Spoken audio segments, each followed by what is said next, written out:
Na faculdade, nós estudamos o estruturalismo. Que era moda naquela época, Era nos anos moda, 80. Nos anos 80.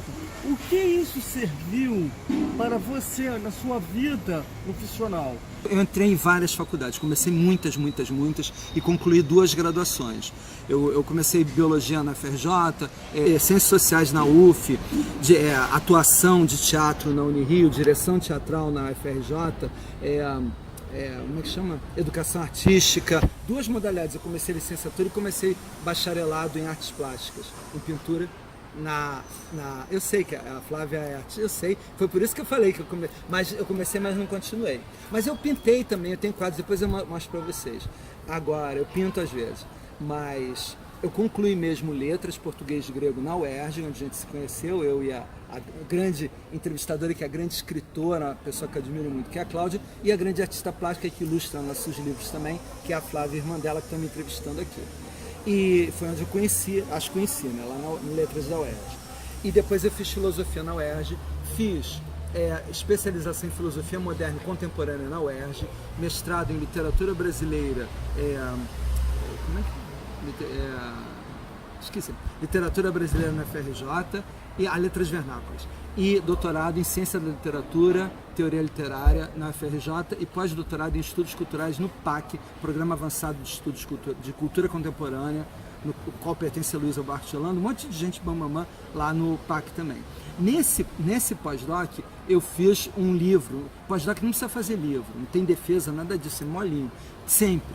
É um artigo, mas eu quis fazer um livro de 300 páginas chamado Encontros nas Esquinas das Palavras, que é um estudo da escravidão humana quando o homem liga sua consciência ao tempo cronológico e da única possibilidade da liberdade humana, que é se ligar ao tempo aiônico. Isso vem dos gregos, isso está em Nietzsche, isso está em Deleuze, e muita gente fala nisso, a questão do tempo aiônico, que era uma coisa comum para o grego. Ele pensava que tinha 3 tempos. O Cronos, que é o tempo medido, o Aion, que é o tempo da vivência e é o tempo dos deuses, e o Kairos, que é o tempo da oportunidade, aquele momento, aquele instante do desequilíbrio que você pode atuar. E aí eu estudo a poesia do tempo aiônico nesse livro, então recomendo, mas não está publicado ainda, vou publicar. Bom, quando a gente começou a graduação lá nos anos 80, inícios dos anos 80, sempre a faculdade no Brasil está com uma moda, né? Então tinha tido antes a moda da hermenêutica, nos anos 70, o Carnelian, né, o Heidegger, a moda da fenomenologia e da teoria do Heidegger, da filosofia do Heidegger, e aí estava em moda o estruturalismo, o Lacan na psicanálise, o Althusser na teoria política, marxista, o Deleuze, Guattari, Foucault na filosofia. Eu me revoltava muito na época com tudo. Basicamente, eu achava que eu não ia conseguir me formar em nada nunca, sair de várias faculdades, porque eu achava tudo uma besteira muito grande, eu achava muito tudo. Então eu escrevia as provas detonando, eu fazia performance nas provas, nos trabalhos, e alguns me davam 0, e alguns gostavam e davam nota boa.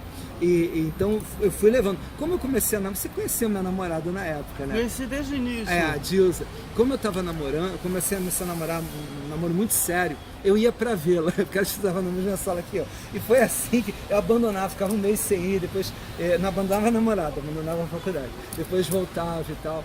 E aí foi empurrando com a barriga.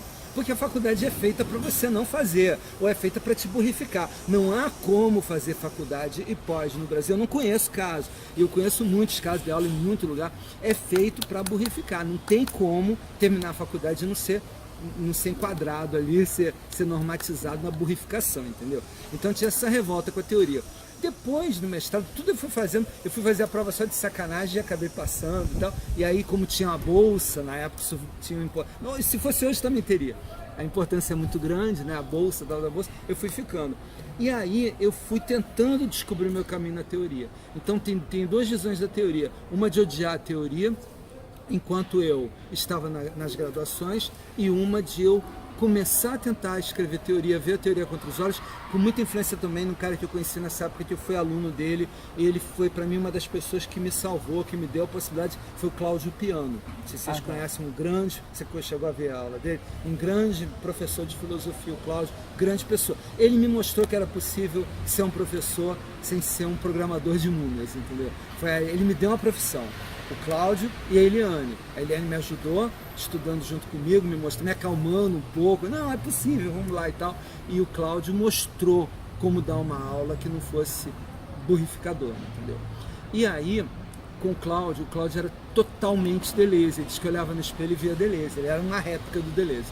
E eu me interessei muito pelo Deleuze e me interesso até hoje. Então, o primeiro ponto é que eu não vejo os escritores, qualquer escritor, qualquer pensador que seja bom, ele não dá para você botar ele em nada, em grupo nenhum. Ele é do romantismo, não é, entendeu? Ele não é, ele sai daquilo.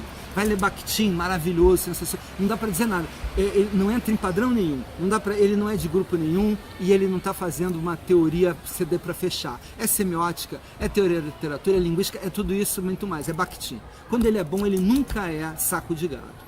Então, não existe o estruturalismo, para mim, não existe o pós-estruturalismo, onde estão enquadrados, por exemplo, Deleuze e Guattari. Para mim, existe depois uma escolástica, né, um padrãozinho que as pessoas entram, elas até fazem. Você lembra do livro do Orlando Pires, de teoria literária, que ele fazia um esqueminha de cada... A Barthes-Bremont. Barthes e Bremont tem aquele esquema. Um esqueminha.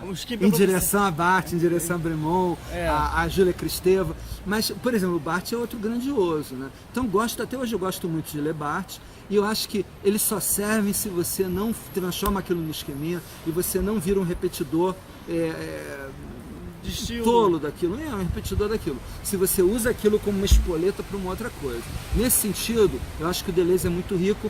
Agora você tem também, a esquerda está perdendo o charme no mundo, né? Porque ela fez muita besteira também. Durante todo o século XX ela fez coisas terríveis, né? Ou coisas tolas, depende da situação, mas ela fez muita porcaria.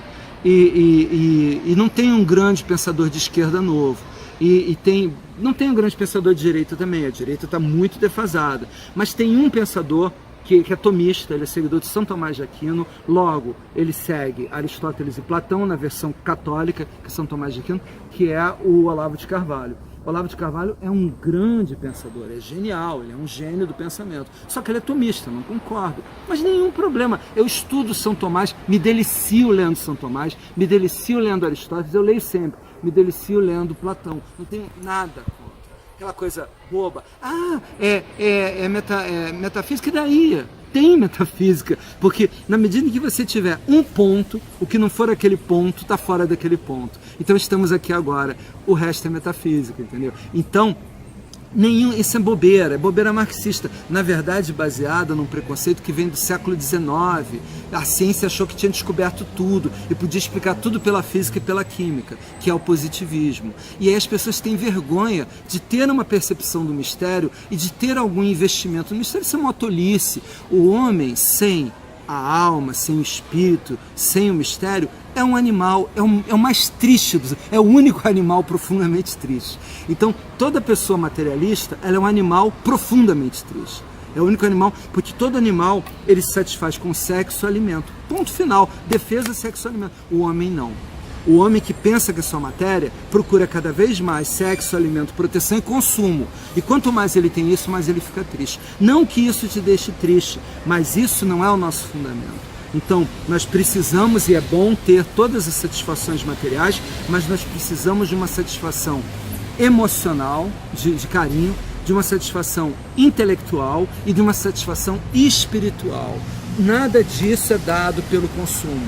E as pessoas estão enlouquecidas durante o século XX inteiro e cada vez mais enlouquecendo, procurando na informática e procurando no consumo e procurando no desejo animal. A satisfação ela nunca vai encontrar. Então esse pavor da religião, do misticismo, da metafísica, para mim é a maior escravidão que a humanidade já teve. Não quer ter, não tenha. Para mim ninguém precisa seguir nada. Eu não sou de religião nenhuma.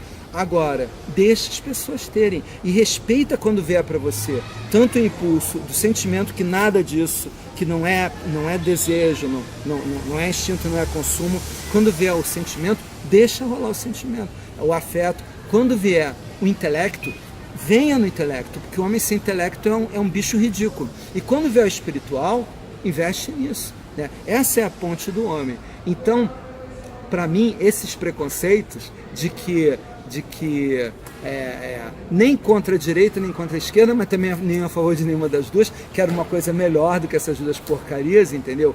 E nada contra o Olavo de Carvalho por ele ser cristão, maravilhoso cristão. Cristo é a grande luz do mundo, Jesus Cristo, entendeu? Se as pessoas seguissem 1/1000 do que Cristo propõe, elas seriam infinitamente felizes. Então, agora, eu não sou seguidor do Olavo de Carvalho, mas eu admiro muito e acho tolice criticá-lo. Ele é o maior pensador atual no Brasil, entendeu? Então os pensadores da esquerda atualmente não chegam ao que ele faz. Tem que ter, é trabalho e talento, é jogo, entendeu? Então você tem que aprender as regras do jogo, aprende a jogar futebol e treina todo dia. Esse feijão com arroz já te dá uma coisa honesta. Agora, você é Pelé, você é Garrincha, maravilha, Deleuze é Pelé. Entendeu? Olavo de Carvalho é Garrincha, Deleuze é esquerda, Olavo de Carvalho é direita. Eu me embeveço lendo os dois porque eles são bons. Mas eu não vou seguir nada, eu não sigo nada, eu não sou um seguidor.